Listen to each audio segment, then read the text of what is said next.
Hello అండి, నమస్తే. ఇప్పుడు మాట్లాడే టాపిక్ వచ్చేసి 2025లో అడుగుపెట్టాం మనం. సో ఈ సంవత్సరంలో చంద్రబాబు నాయుడు గారు 2024 అసెంబ్లీ ఎన్నికలప్పుడు ఇచ్చినటువంటి హామీలు, మరి ముఖ్యంగా 6 గ్యారెంటీలు ఏవైతే ఉన్నాయో అందులో ఒకటి మొదలు పెట్టారు. 5 హామీలు పెండింగ్ ఉన్నాయి.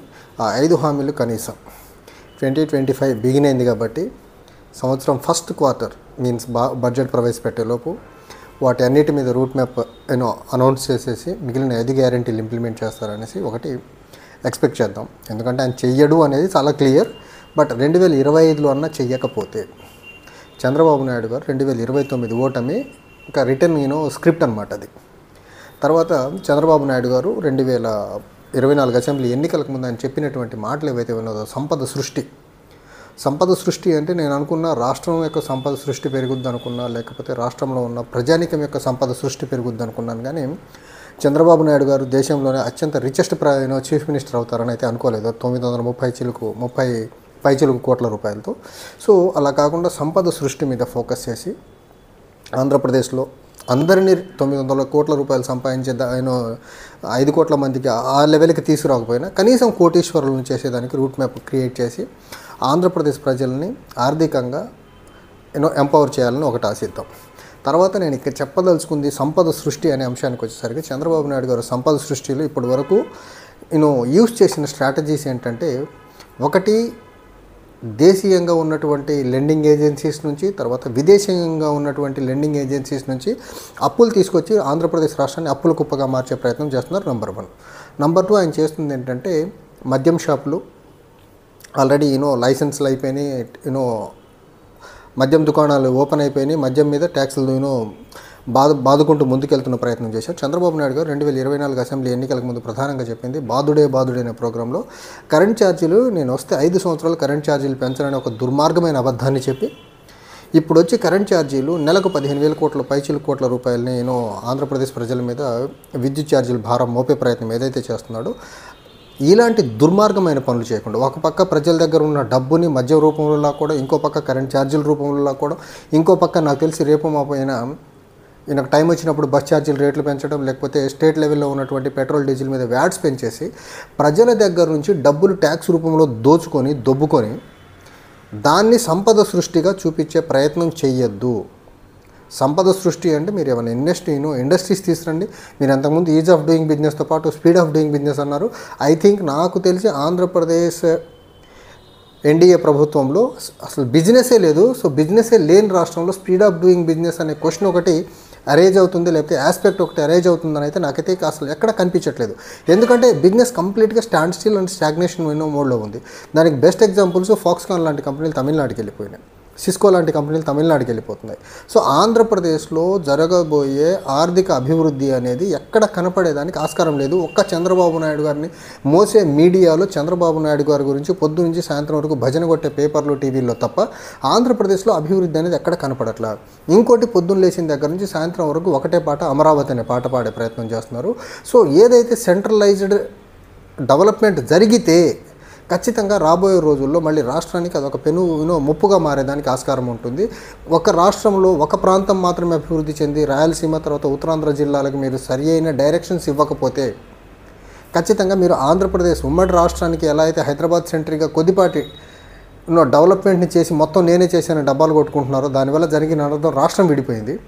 సో ఇక్కడ కూడా ఒక ఏరియా ఫోకస్డ్గా డెవలప్మెంట్ చేసి ఒక ఏరియాలోనే ప్రపంచంలో ఉన్న అప్పులు మొత్తం తీసుకొచ్చి ప్రపంచంలో వివిధ ప్రాంతాల నుంచి వివిధ ఏజెన్సీల నుంచి తీసుకొచ్చిన అప్పు మొత్తం ఒక ప్రాంతంలో పెట్టి మిగిలిన ప్రాంతాలని అన్యాయం చేయొద్దు, మిగిలిన ప్రాంతాలని వెనకబాటులోకి ఇంకా నెట్టద్దు. ఆ పని అయితే చేయొద్దు.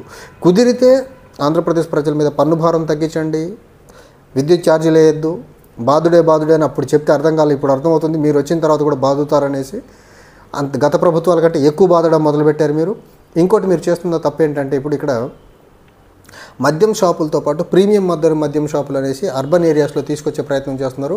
సో ఓవరాల్గా మీరు ఫిక్స్ అయిపోయారు ఆంధ్రప్రదేశ్ రాష్ట్రాన్ని మద్యం మద్యం వరదలో ముంచాలనేసి దానికోసమే మీరు ప్రీమియం మద్యం షాపులు కూడా తీసుకొచ్చే ప్రయత్నం ఏదైతే చేస్తున్నారో వెరీ వెరీ క్లియర్గా మీరు రాష్ట్ర యొక్క ఆదాయం అవ్వనివ్వండి, రాష్ట్రానికి వచ్చే ట్యాక్సెస్ అవ్వనివ్వండి, అది మద్యం నుంచి వచ్చే ట్యాక్స్ చాలా పెద్ద మొత్తంలో ఉండాలని మీరు కంకణం కట్టుకున్నారు.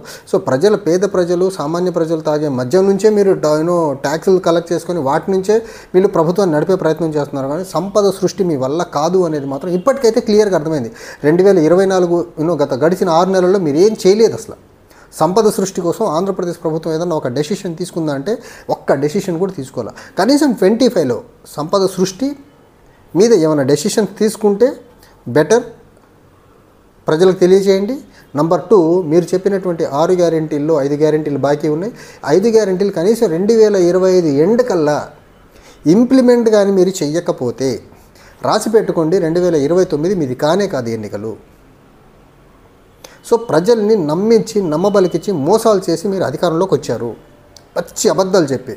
అది కరెంట్ ఛార్జీలు పెన్షన్ అని చెప్పడం అవ్వనివ్వండి, బీసీలకి 50 సంవత్సరాలకి పెన్షన్ అని చెప్పడం అవ్వనివ్వండి, నిరుద్యోగ యువతకు ఎంప్లాయ్మెంట్ లేకపోతే నిరుద్యోగ భృతి అని చెప్పండి, ప్రతి మహిళకి డబ్బులు ఇస్తామన్నారు. ఈరోజు మహిళలు చాలా ఈగర్లీ వెయిట్ చేస్తున్నారు. మిమ్మల్ని నమ్మి గత ప్రభుత్వం వైఎస్ఆర్సీపీ టైంలో వచ్చినటువంటి డబ్బుల్ని కాదనుకొని మిమ్మల్ని నమ్మి ఓటేసి ₹1 ఒక ఇంటికి రాకుండా ఇబ్బంది పడుతున్నారు. మరీ ముఖ్యంగా మహిళా సమాజం అనేది మీరు గ్రహిస్తే బాగుంటుంది. ఎందుకంటే డీబీటీ వల్ల, అది తల్లికి అమ్మఒడి అవనివ్వండి, లేకపోతే డ్వాక్రా మహిళల రుణాలు అవ్వండి, లేకపోతే మహిళలకి ఇచ్చిన వెల్ఫేర్ ఏ విధానం అవ్వండి, క్యాష్ ట్రాన్స్ఫర్ స్కీమ్స్ ద్వారా అది మహిళల యొక్క కుటుంబాలని, మరీ ముఖ్యంగా గృహ అవసరాల కోసం ఆ డబ్బును చాలా సక్సెస్ఫుల్గా ఇంప్లిమెంట్ చేయగలిగారు. సో నేను వాలంటీర్స్ మీద చేసిన వీడియోలో చాలామంది మహిళా వాలంటీర్స్ కామెంట్స్ పెట్టారు, మా ఇల్లు గడిచేదన్న ఈ వాలంటీర్ వచ్చి 5,000 శాలరీ వల్ల, ఇప్పుడు ఆ శాలరీ కూడా లేకపోవడం వల్ల ఇంట్లో మాకు చాలా ఇబ్బందులు అవుతున్నాయని చెప్పే ప్రయత్నం చేస్తున్నారు. చంద్రబాబు నాయుడు గారు 930 కోట్ల రూపాయల కోటీశ్వరులు. మీకు 5,000 మ్యాటర్ కాకపోవచ్చు, కానీ సామాన్య ప్రజలకి, మరీ ముఖ్యంగా గ్రామీణ ప్రాంతంలో ఉండే వాళ్ళకి 5,000 చాలా ఎక్కువ. సో మీరు ప్రజలకి వెన్నుపోటు పొడవకుండా 6 గ్యారెంటీలు ఇంప్లిమెంట్ చేసి ప్రతి మహిళకు నెలకు 1,500, 1,800 ఇస్తామన్నారు. 18 సంవత్సరాలు దాటిన మహిళకు 1,500 ఇస్తామన్నారు, అది ఇవ్వండి. నిరుద్యోగ యువతకు ఉపాధి లేకపోతే నిరుద్యోగ భృతి అన్నారు, అది ఇచ్చే ప్రయత్నం చేయండి. ఇవి కానీ మీరు చేయని పక్షం రైతు భరోసా మర్చిపోయారు. రైతు భరోసా ఎంఎస్పీ ఇవ్వట్ల, రైతు భరోసా ఆల్రెడీ ఖరీఫ్ వెళ్ళిపోయింది, రబీ కూడా స్టార్ట్ అయిపోయింది. రబీకి కూడా ఇచ్చే సూచనలు అయితే దరిదాపుల్లో కనపడట్లా.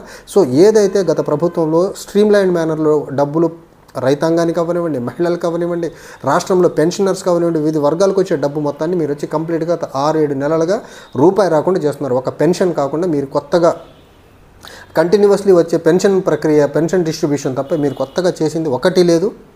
మీరు చేస్తే రాష్ట్రంలో కనీసం మీ మీద గౌరవం ఉంటుంది.